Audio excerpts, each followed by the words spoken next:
जनन किसे कहते हैं? कौन बताएगा? हाँ बता राधिका।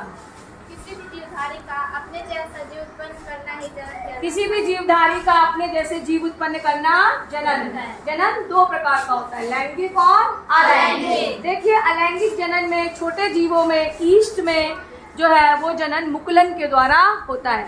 ईस्ट के शरीर में एक कली बनती है, उभार बनता है जो बढ़ने लगता है और ये कली का रूप ले लेता है और ये कली विभाजित होकर कई कलियां बनाती है और प्रत्येक कली से एक नया ईस्ट बनता है।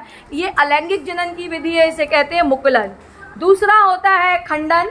खंडन में होता है स्पाइरोगायरा, एक एल्गी है, इसको हम काट के अगर छोड़ दें तो इसका प्रत्येक भाग नए स्पाइरोगायरा एल्गी में बदल जाता है, इसे कहते हैं बच्चों खंडन। क्या बोलते हैं? इसके बाद वर्धी जनन होता है, जब पौधे में नया भाग जड़, तना तथा पत्ती से बनता है तो इसे हम वर्धी जनन कहते हैं। जड़ में, शकरकंद में जड़ से इसको आप बो दीजिए तो क्या होगा? नया पौधा बन जाएगा। आलू एक भूमिगत तना है क्योंकि इसमें इस तरह की कली पाई जाती है। ये देखिए, ये हमने हल्दी के पौधे, हल्दी को लगाया था, देखिए इसमें छोटे छोटे क्या निकल आए हैं? पौधे निकल आए।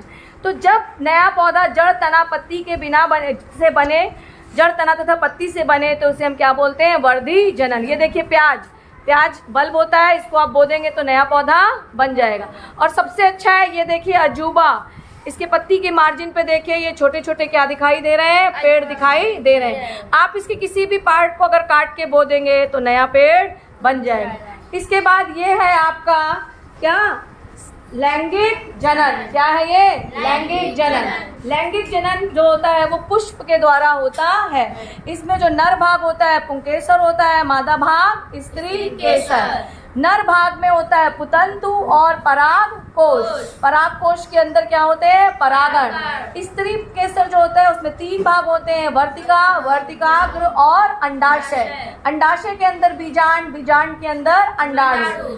जब कीड़े जो है इस परागकण को वर्तिकाग्र तक पहुंचाते हैं तो इस क्रिया को कहते हैं परागण। क्या कहते हैं? परागण। और ये जो परागकण है वो लंबी नली बनाता हुआ जाता है और किससे रिएक्ट कर जाता है? अंडाणु से। और इस प्रक्रिया को कहते हैं निषेचन। क्या बोलते हैं? निषेचन के बाद क्या बनता है? जाइगोट या युग्मनज, जो वृद्धि करके बीज बनाता है और उस बीज को हम बोते हैं तो फिर से नया पौधा उगता है। तो इस तरह से नर और मादा दोनों भाग की आवश्यकता जिसमें पड़ती है उसे हम कहते हैं लैंगिक जनन। ये सारा मेरा TLM जनन के ऊपर है, समझ में है बच्चों? Yes ma'am. देखें।